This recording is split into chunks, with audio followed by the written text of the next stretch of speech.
Shalom jemaat Tuhan, mari sama-sama kita memperkatakan Mazmur 91. Dalam lindungan Allah, orang yang duduk dalam lindungan yang maha tinggi dan bermalam dalam naungan yang maha kuasa akan berkata kepada Tuhan, tempat perlindunganku dan kubu pertahananku, Allahku yang kupercayai. Sungguh, dialah yang akan melepaskan engkau dari jerat menangkap burung, dari penyakit sampar yang busuk. Dengan kepaknya, ia akan melindungi engkau. Di bawah sayapnya, engkau akan berlindung. Kesetiaannya ialah perisai dan pagar tembok. Engkau tak usah takut terhadap kedahsyatan malam, terhadap panah yang terbang di waktu siang, terhadap penyakit sampar yang berjalan di dalam gelap, terhadap penyakit menular yang mengamuk di waktu petang. Walau 1.000 orang rebah di sisimu dan 10.000 di sebelah kananmu, tetapi itu tidak akan menimpamu. Engkau hanya menontonnya dengan matamu sendiri dan melihat pembalasan terhadap orang-orang fasik. Sebab Tuhan ialah tempat perlindunganmu, yang maha tinggi telah kau buat tempat perteduhanmu, malapetaka tidak akan menimpa kamu, dan tulah tidak akan mendekat kepada kemahmu. Sebab malaikat-malaikatnya akan diperintahkannya kepadamu untuk menjaga engkau di segala jalanmu. Mereka akan menatang engkau di atas tangannya, supaya kakimu jangan terantuk kepada batu. Singa dan ular tidung akan kau langkahi, engkau akan menginjak anak singa dan ular naga. Sungguh, hatinya melekat kepadaku, maka aku akan meluputkannya, aku akan membentenginya, sebab ia mengenal namaku. Bila ia berseru kepadaku, aku akan menjawab, aku akan menyertai dia dalam kesesakan, aku akan meluputkannya dan memuliakannya. Dengan panjang umur akan kukenyangkan dia, dan akan kuperlihatkan kepadanya keselamatan daripadaku. Sama-sama tepuk tangan yang meriah untuk Tuhan Allah kita. Saya undang, mari sama-sama kita bangkit berdiri saudara yang dikasihi Tuhan. Tuhan Yesus baik buat saya dan saudara. Ia selalu menyertai kita dalam setiap keadaan kita. Marilah sama-sama kita mengatakan, Tuhan Yesus, Engkau sungguh baik. Kita satu dalam doa, Engkau sungguh baik Tuhan, sangat baik. Kami memuji-Mu, kami memuliakan-Mu, sebab hanya Engkau yang layak Tuhan. Layak untuk dipuji dan disembah. Kami bersyukur Tuhan Yesus, kami bersyukur. Kami memuji-Mu Tuhan. Karena sebab Kau yang layak. Kau yang layak untuk dipuji. Yang layak untuk dipuji dan disembah. Hidupku oleh karena kebaikan-Mu Tuhan, kan kami hidup karena percaya. Terima kasih Tuhan, terima kasih Tuhan.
Silakan duduk kembali dalam hadirat Tuhan, saudara.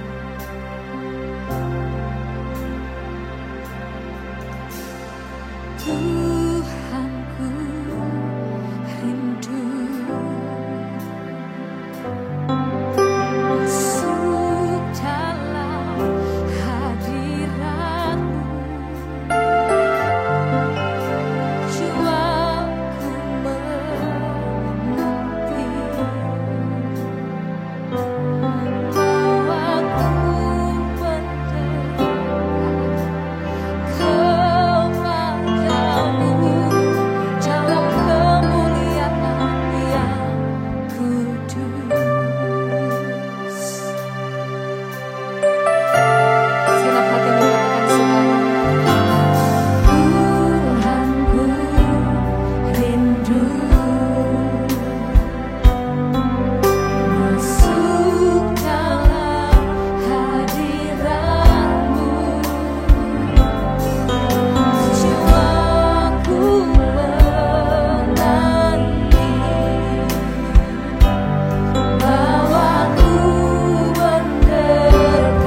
saudara.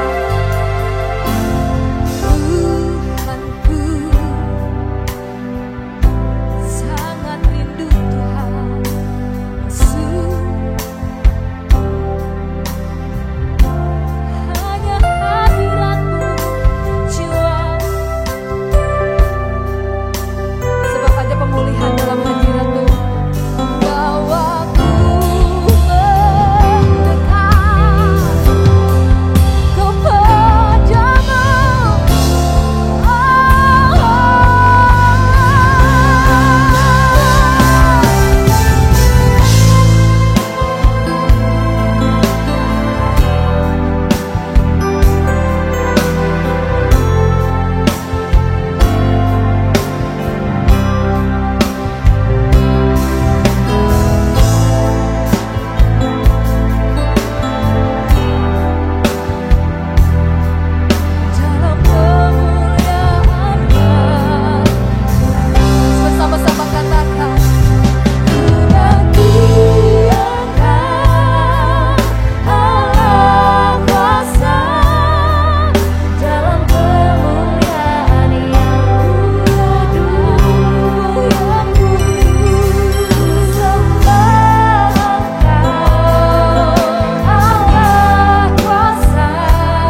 undang kita semua bangkit berdiri saudara.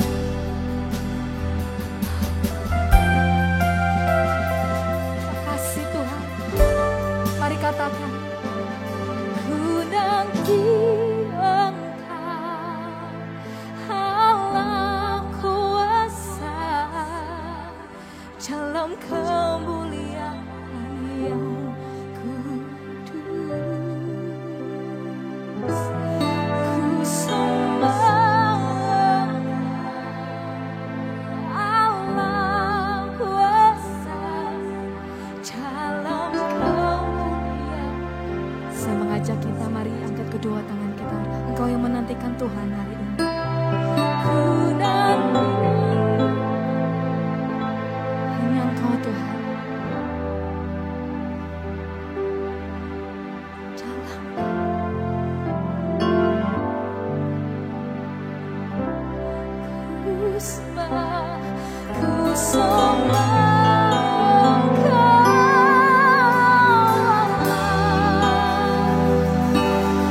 Dalam kemuliaan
ada di tempat ini saudara.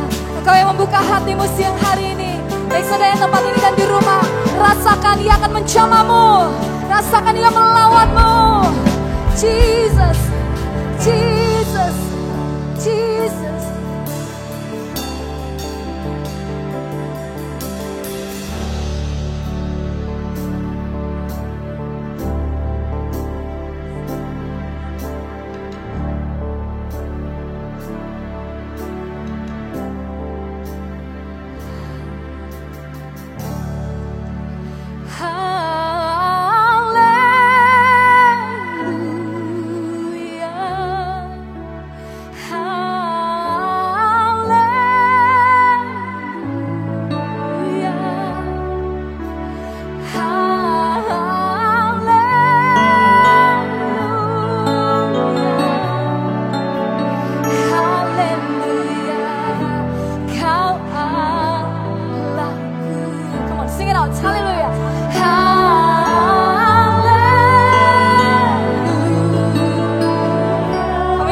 Kebesaran-Mu Tuhan.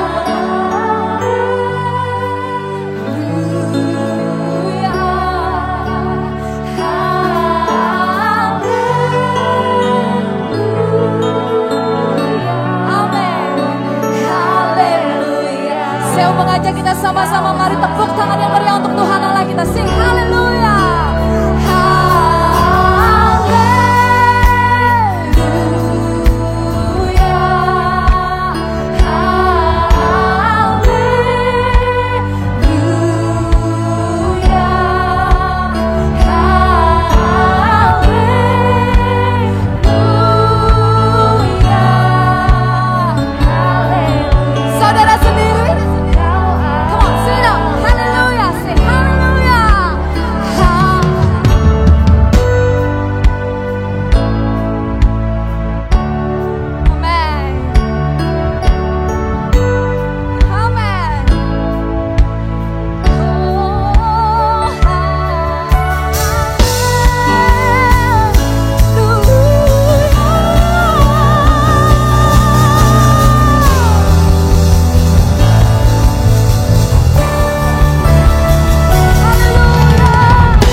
Semua pujian bagimu-lah Tuhan, hormat kemuliaan sampai selama-lamanya. Kami adalah umat-umat yang lebih daripada pemenang. Berikan tepuk tangan yang dahsyat untuk Tuhan Yesus. Kita yang diberkati sama-sama katakan amin. Katakan dahsyat. Haleluya. Lambaikan kedua tangan saudara semua. Shalom. Walaupun tertutup mukanya Maska Faisal, tapi saya percaya ada roh yang menyala-nyala. Amin. Berapa banyak di tempat ini orang-orang yang lebih dari pemenang? Angkat dua tangan saudara. Amin. Coba Bapak Ibu katakan kanan kiri saudara, saya lebih dari pemenang.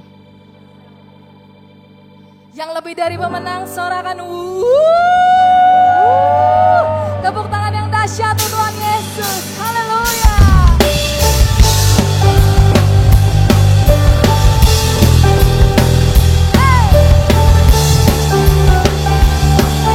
Tepuk tangan di atas kepala ya semuanya.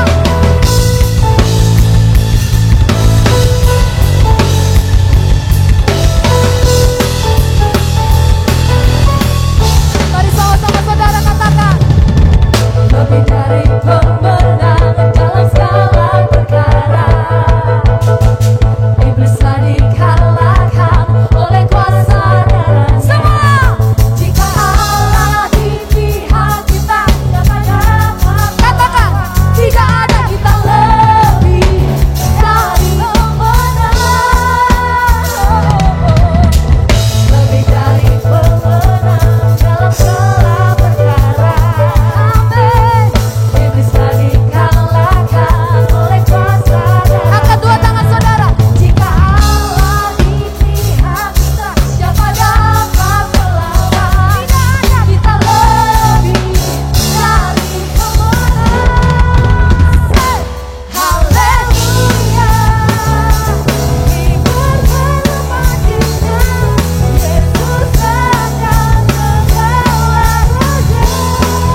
musik Bapak Ibu. Kita berikan tepuk tangan yang meriah untuk Tuhan Yesus.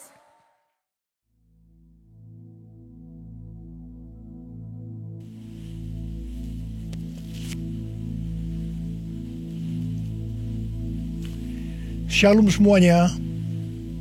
Tahun 2021 adalah tahun integritas. The Year of Integrity. Menurut Westminster Dictionary of Theological Terms, integritas adalah istilah teologis untuk menunjukkan kemurnian dan kejujuran sebagaimana manusia diciptakan dalam rupa dan gambar Allah. Setelah manusia jatuh ke dalam dosa, maka gambar dan rupa Allah itu menjadi rusak. Pada saat kita menjadi orang percaya melalui proses pengudusan atau sanctification, gambar dan rupa Allah dikembalikan lagi, yaitu kita dijadikan serupa dengan gambar Yesus. Oleh karena itu, kita harus mau diproses oleh Allah. Panutan kita untuk menjadi orang yang berintegritas adalah Tuhan Yesus, sebab dialah the man of integrity. Dalam Matius 22 ayat 16 dituliskan bahwa sekalipun ahli Taurat dan orang Farisi berniat menjerat Tuhan Yesus, ternyata tanpa disadari mereka justru mengakui integritas Tuhan Yesus dengan berkata, "Guru, kami tahu Engkau adalah seorang yang jujur dan dengan jujur mengajar jalan Allah, dan Engkau tidak takut kepada siapapun juga, sebab Engkau tidak mencari muka." Kata seorang yang jujur dalam terjemahan New International Version menggunakan kata man of integrity atau orang yang berintegritas. Seorang yang jujur atau yang berintegritas itu artinya apa yang ada di dalam hatinya, di pikirannya, yang diucapkannya dan yang dilakukannya itu sama, selaras dengan pikiran Tuhan. Seorang yang berintegritas itu karena dia mengasihi dan takut akan Tuhan. Dan Tuhan memberikan berkat kepada orang yang berintegritas. Seperti yang terdapat dalam Mazmur 25 ayat 12-14 yang berkata, "Siapakah orang yang takut akan Tuhan? Kepadanya Tuhan menunjukkan jalan yang harus dipilihnya. Orang itu sendiri akan menetap dalam kebahagiaan dan anak cucunya akan mewarisi bumi. Tuhan bergaul karib dengan orang yang takut akan Dia, dan perjanjiannya diberitahukannya kepada mereka." Haleluya. Seorang yang berintegritas bukan seperti ahli-ahli Taurat dan orang Farisi. Dalam Matius 23 ayat 1 sampai dengan 36, Tuhan Yesus berkata bahwa ahli-ahli Taurat dan orang-orang Farisi telah menduduki kursi Musa. Sebab itu, turutilah dan lakukanlah segala sesuatu yang mereka ajarkan kepadamu. Tetapi janganlah kamu turuti perbuatan-perbuatan mereka, karena mereka mengajarkannya tetapi tidak melakukannya. Tuhan Yesus berkata bahwa ahli Taurat dan orang Farisi adalah orang yang munafik. Di sebelah luar mereka tampaknya benar di mata orang, tetapi di sebelah dalam mereka penuh kemunafikan dan kedurjanaan. Tuhan Yesus berkata kepada ahli Taurat dan orang Farisi, "Hai kamu ular-ular, hai kamu keturunan ular beludak, bagaimanakah mungkin kamu dapat meluputkan diri dari hukuman neraka?" Saya juga akan mengingatkan kepada kita semua, terutama kepada para pengkhotbah, para guru, juga para pengajar. Kalau saudara mengajarkan kebenaran firman Tuhan dan itu belum saudara lakukan, lebih baik dengan jujur diakui. Tahun 2021 menurut kalender Ibrani adalah tahun 5781 yang disebut juga sebagai tahun P Aleph yang artinya 81. P atau angka 80 menggambarkan sebuah mulut. Tuhan Yesus mengingatkan kita dalam Matius 12 ayat 36 dan 37. "Tetapi aku berkata kepadamu, setiap kata sia-sia yang diucapkan orang harus dipertanggungjawabkannya pada hari penghakiman. Karena menurut ucapanmu engkau akan dibenarkan, dan menurut ucapanmu pula engkau akan dihukum." Salah satu arti dari kata sia-sia adalah berdusta. Kalau kita mengajarkan kebenaran tetapi tidak dilakukan, itu sama saja dengan berdusta. Amsal 6 ayat 16 dan 17 berkata bahwa dusta itu perkara yang dibenci Allah. Amsal 11 ayat 1 berkata, neraca serong adalah kekejian bagi Tuhan, tetapi ia berkenan akan batu timbangan yang tepat. Neraca serong bisa diartikan sebagai berdusta, dan itu merupakan kekejian bagi Tuhan. Dalam Yakobus 2 ayat 17 dikatakan bahwa iman tanpa perbuatan pada hakikatnya adalah mati. Jadi kalau kita percaya kebenaran firman Tuhan, kita perkatakan tetapi tidak dilakukan, pada hakikatnya mati. Dan itu dilakukan oleh orang yang tidak berintegritas. Karena itu, saya mengajak saudara agar kita semua menjadi orang yang berintegritas. Mazmur 15 ayat 1 berkata, Tuhan, siapakah yang boleh menumpang dalam kemahmu? Siapa yang boleh diam di gunungmu yang kudus? Salah satu syaratnya adalah seperti yang terdapat dalam Mazmur 15 ayat 4 bagian B, yang diperuntukkan bagi orang yang berpegang pada sumpah meskipun rugi. Seorang yang berintegritas akan tetap berpegang pada sumpah meskipun rugi. Seorang yang berintegritas biasanya oleh kebanyakan orang dunia dianggap sebagai orang yang bodoh, sok suci, sok jujur, sehingga mengalami banyak kerugian dalam tanda petik. Kebanyakan orang dunia meskipun sudah berjanji atau bersumpah, tetapi kalau mereka menderita kerugian, mereka akan berbalik dan dengan segala macam cara akan mencari jalan supaya tidak merugi. Jadi hati-hati, jangan sampai saudara terpancing atau tergoda melakukan hal-hal yang seperti itu.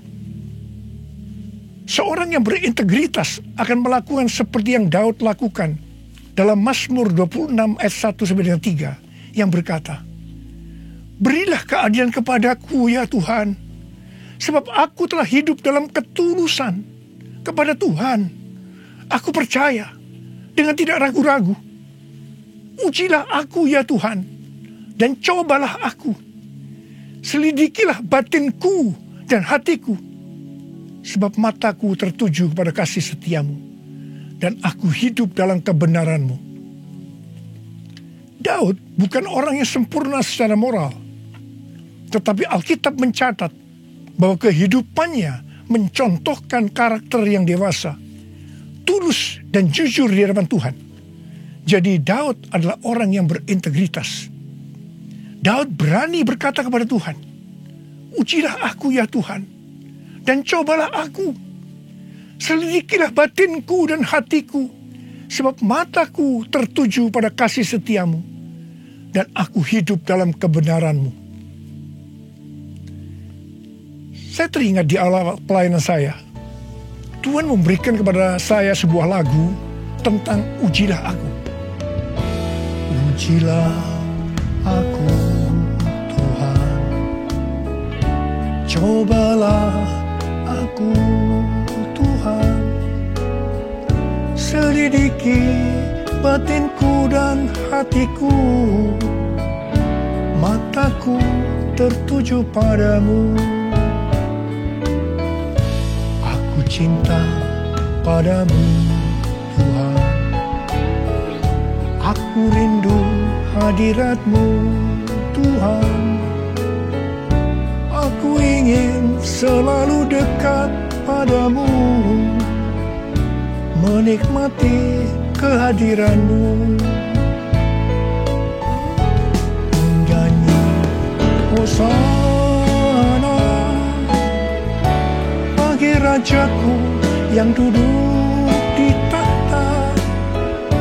Aku muliakan dan ku agungkan, Kau layak disembah, Kau layak disembah,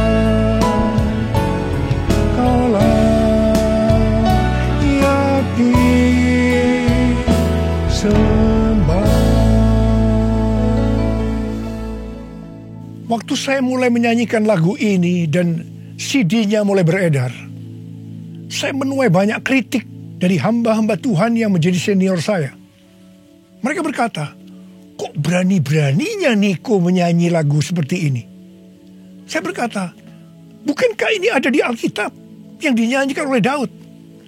Tetapi mereka tetap tidak bisa menerimanya. Terus terang saya kaget. Saya tidak pernah berpikir bahwa beliau itu mempunyai pikiran yang seperti itu. Saya menyanyikan lagu ini dengan satu pengertian, bahwa saya siap diuji oleh Tuhan. Dan itu saya lakukan sejak awal pelayanan saya. Mungkin ada di antara saudara yang tidak berani menyanyikan lagu ini. Saya pernah mendengar orang yang berkata, itu kan Pak Niko yang berani. Kalau saya sih belum berani. Saya hanya akan mengingatkan kepada saudara bahwa Tuhan Yesus menghendaki agar kita hidup sebagai seorang yang berintegritas. Seorang yang hidupnya jujur dan tulus di hadapan Tuhan. Mari, saya mau ajak saudara untuk menyanyikan lagu ini bersama saya.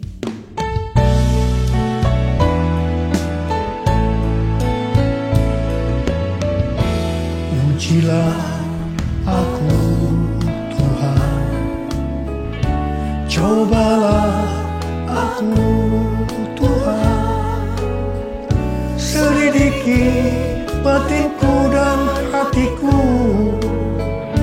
mataku tertuju padamu.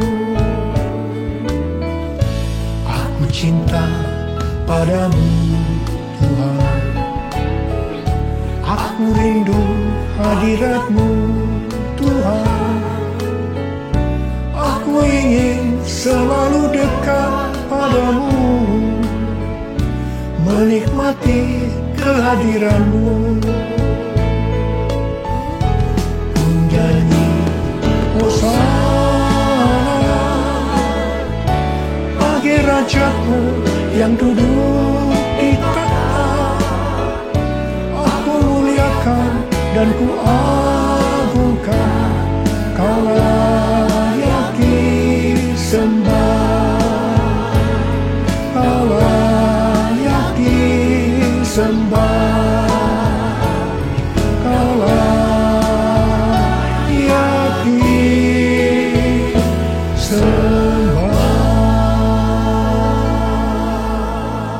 Seorang yang berintegritas adalah orang yang meyakini, memperkatakan dan melakukan iman Kristiani yang dia percayai. Sejak tahun 2018, melalui nubuatan C.D. Jacob, Tuhan menunjuk gereja kita sebagai messenger dari Pentakosta ketiga. Saya percaya kita ditunjuk oleh Tuhan menjadi messenger atau utusan Tuhan untuk Pentakosta ketiga, karena kita adalah insan Pentakosta. Sebagai orang yang berintegritas, maka kita akan memperkatakan dan melakukan apa yang kita percayai, yaitu apa yang ada di dalam hati dan pikiran kita. Jadi kita akan berkata-kata dan melakukan sesuatu sebagai insan Pentakosta. Karena itu kita harus mengenal identitas sebagai insan Pentakosta. Dari zaman Azusa Street yang disebutkan sebagai Pentakosta kedua sampai dengan saat ini, bahwa kegerakan Pentakosta secara garis besarnya terdiri dari 3 grup besar. Yang pertama Pentakosta klasik, yang kedua harismatik, dan yang ketiga neo-harismatik. Jumlah total dari 3 grup ini menurut survei di tahun 2019 ada 698 juta orang, yang berarti sekitar 27% dari total kekristenan. Sinode Gereja Bethel Indonesia atau GBI, di mana gereja kita termasuk di dalamnya, adalah grup Pentakosta klasik, seperti yang terlihat dalam pengakuan iman GBI. Ciri khas dari Pentakosta klasik adalah doktrin baptisan Roh Kudus dengan 5 pilar teologi Pentakosta, yaitu yang pertama keselamatan, yang kedua kekudusan, yang ketiga baptisan Roh Kudus, yang keempat kesembuhan ilahi, dan yang kelima kedatangan Tuhan Yesus untuk kali yang kedua dengan segera. Sejak sebelum dunia ini dijadikan, Allah berinisiatif menyediakan keselamatan bagi semua orang. Allah memanggil kita kepada keselamatan melalui Injil, dan kita menerima kasih karunia-Nya secara gratis melalui respon iman kita. Keselamatan yang diberikan kepada kita bukan karena usaha kita, tetapi karena pemberian Allah. Karena itu jangan ada yang memegahkan diri. Pada waktu kita percaya kepada Tuhan Yesus sebagai Tuhan dan Juru Selamat kita bertobat dan kita mengalami kelahiran baru. Kelahiran baru adalah awal perjalanan rohani kita di dalam Kristus. Ini yang disebutkan sebagai proses pembenaran atau justification. Selanjutnya kita masuk dalam proses kedua, yaitu pengudusan atau sanctification. Dalam proses ini, kita dikuduskan terus-menerus oleh Roh Kudus dan firman Allah, disertai proses-proses yang menyakitkan bagi kedagingan kita. Dan goal daripada proses pengudusan ini untuk menjadikan kita menjadi serupa dengan gambar Yesus. Tuhan Yesus begitu baik kepada kita sebagai anak-anaknya, supaya kita lulus dalam proses pengudusan atau sanctification ini. Maka Tuhan Yesus membaptis kita dengan Roh Kudus, dengan tanda awal berbahasa roh. Selain itu, sebagai penyembuh atau pembuat mujizat, Tuhan Yesus selalu siap untuk memberikan kesembuhan dan mujizat kepada kita yang membutuhkan, yang sedang berada dalam proses pengudusan atau sanctification.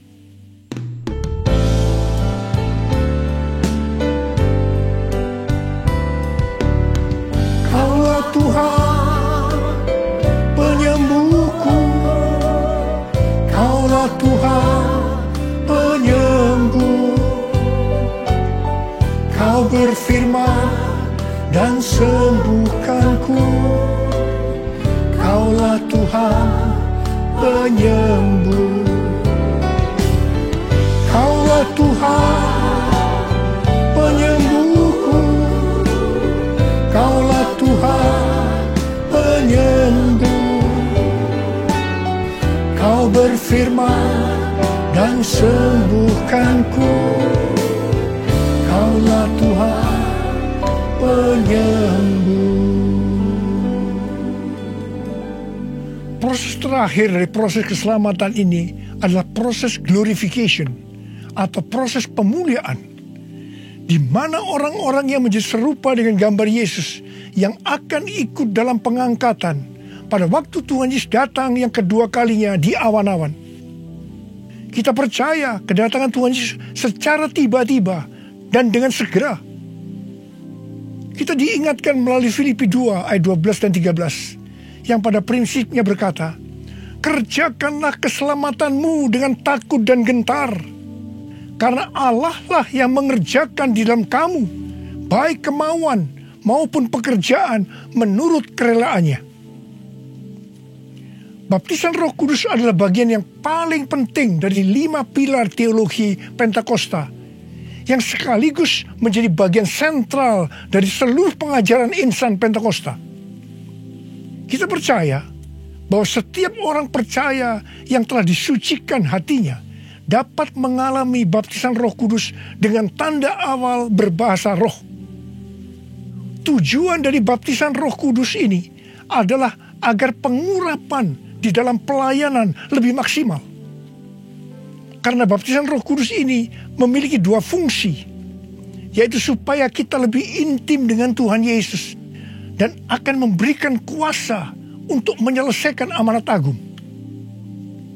Dalam Matius 12 ayat 31 dan 32, Tuhan Yesus berkata, sebab itu aku berkata kepadamu, segala dosa dan hujat manusia akan diampuni, tetapi hujat terhadap Roh Kudus tidak akan diampuni. Apabila seorang mengucapkan sesuatu menentang anak manusia, ia akan diampuni. Tetapi jika ia menentang Roh Kudus, ia tidak akan diampuni. Di dunia ini tidak, dan di dunia yang akan datang pun tidak. Menentang dan menghujat Roh Kudus di sini juga bisa berarti menentang dan menghujat bahasa roh.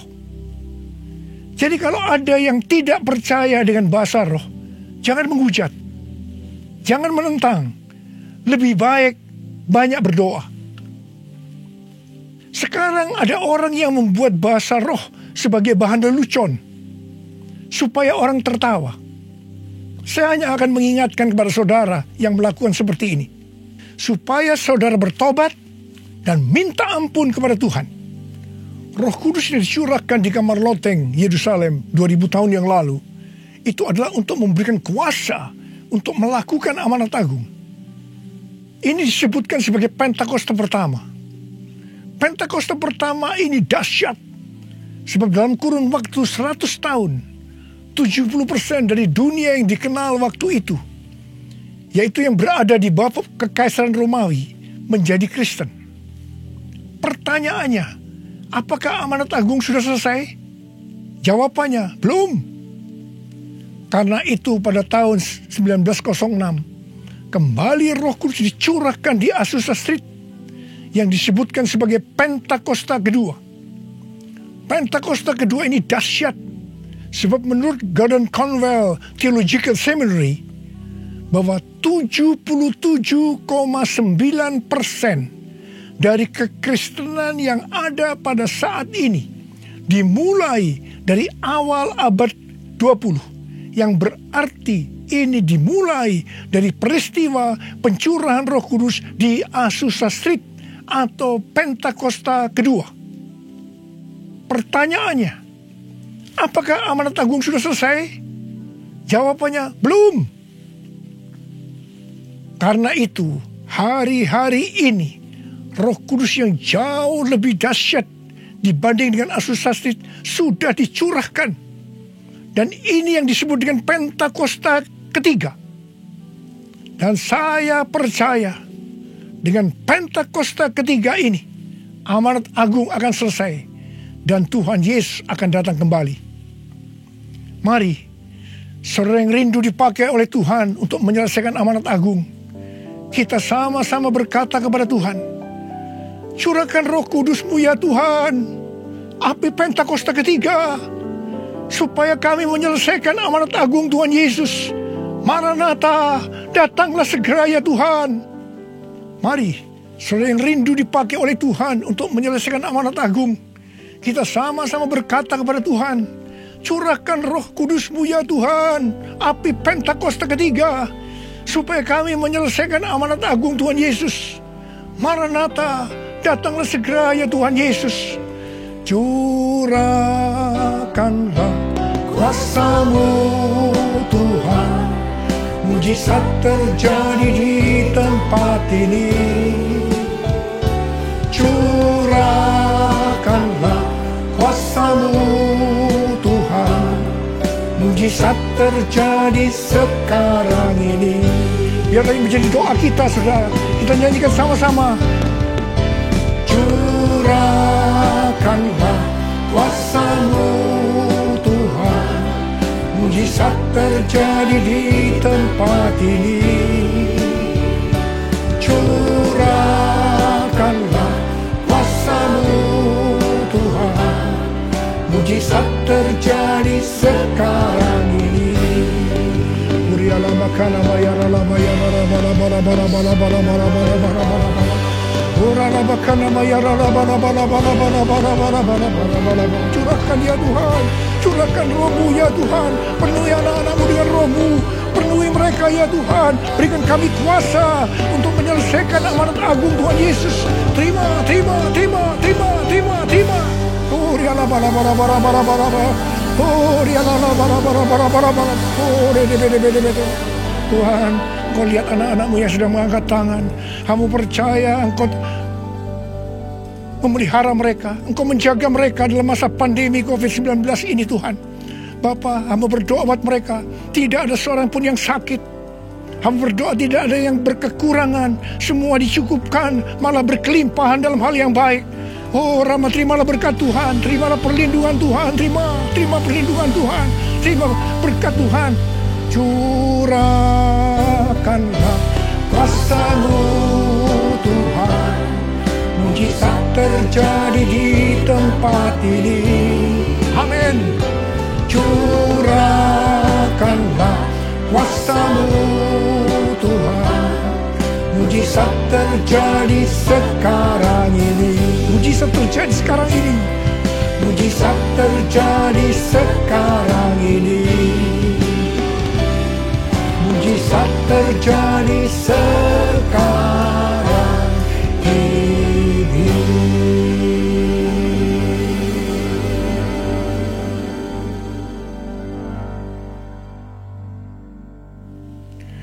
Mari saudara-saudara, kita akan masuk dalam perjamuan kudus. Kita akan mengingat ayat ini. Setiap kali kamu makan roti ini dan minum cawan ini, kamu memberitakan kematian Tuhan sampai Ia datang.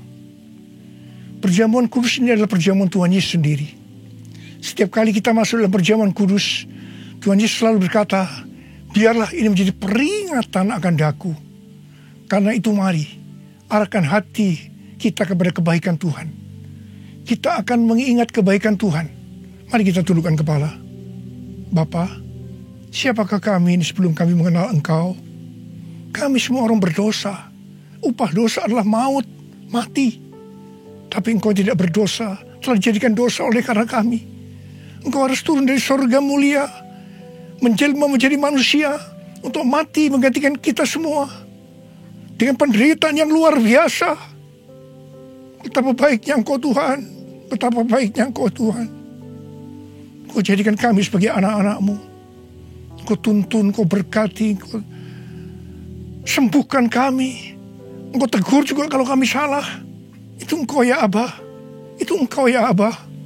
Saudara, Tuhan akan memberkati saudara melalui perjamuan kudus ini. Tapi Tuhan berkata kepada kita, agar kita makan dan minum dengan cara yang benar. Oleh karena itu masing-masing berdoa. Introspeksi, lihat keadaan diri masing-masing. Jangan menyimpan dosa. Kalau ada dosa yang Tuhan ingatkan saat ini, langsung minta ampun. Katakan, ampuni saya Tuhan, ampuni saya. Akui di hadapan Tuhan. Jangan sembunyikan dosa itu. Supaya engkau diberkati Tuhan. Kau melihat anak-anakmu sedang berdoa minta ampun Tuhan. Ampuni anak-anakmu, ampuni kami semua ya Tuhan, ampuni.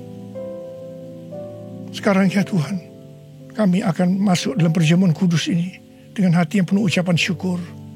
Dalam nama Yesus kami berdoa. Amin. Sekarang saudara, mari kita angkat roti di tangan kanan saudara tinggi-tinggi. Sebab apa yang telah kuteruskan kepadamu telah aku terima dari Tuhan. Yaitu bahwa Tuhan Yesus pada malam waktu Ia diserahkan mengambil roti. Dan sesudah itu Ia mengucap syukur atasnya. Ia memecah-mecahkannya dan berkata, inilah tubuhku yang diserahkan bagi kamu. Perbuatlah ini menjadi peringatan akan aku. Sudah dikasih Tuhan. Bukankah roti yang kita pecah-pecahkan ini adalah persekutuan kita dengan tubuh Kristus? Mari kita makan dalam nama Yesus.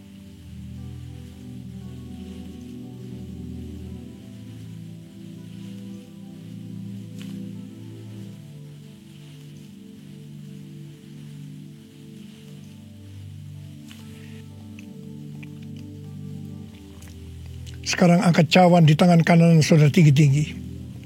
Demikian juga ia mengambil cawan sesudah makan lalu berkata, cawan ini adalah perjanjian baru yang dimeteraikan oleh darahku. Perbuatlah ini setiap kali kamu mau minumnya menjadi peringatan akan aku. Sudah dikasih Tuhan, bukankah cawan pengucapan syukur yang atasnya kita ucapkan syukur adalah persekutuan kita dengan darah Yesus? Mari kita minum dalam nama Yesus.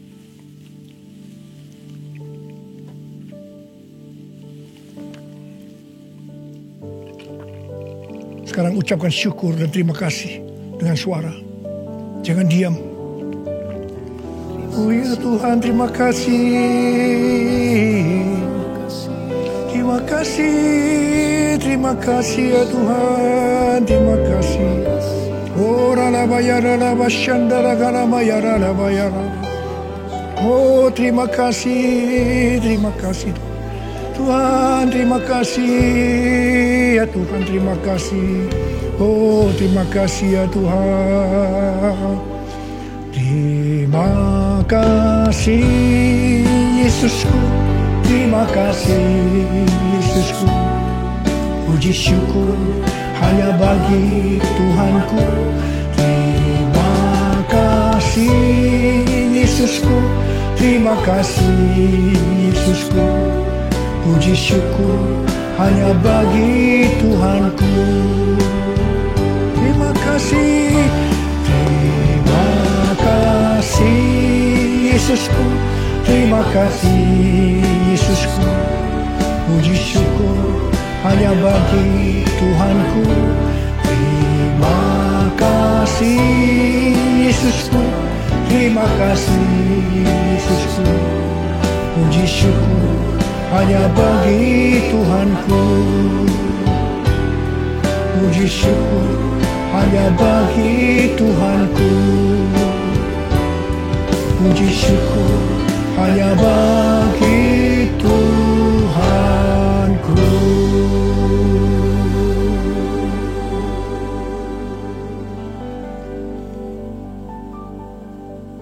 Sekarang terimalah berkat Tuhan. Kasih karunia yang berlimpah-limpah daripada Allah Bapa dalam Anak yang tunggal Yesus Kristus. Persekutuan yang manis dengan Roh Kudus menyertai sekalian mulai hari ini sampai Tuhan Yesus datang menjemput kita di awan-awan dan bahkan sampai selama-lamanya. Yang percaya bersama-sama katakan amin.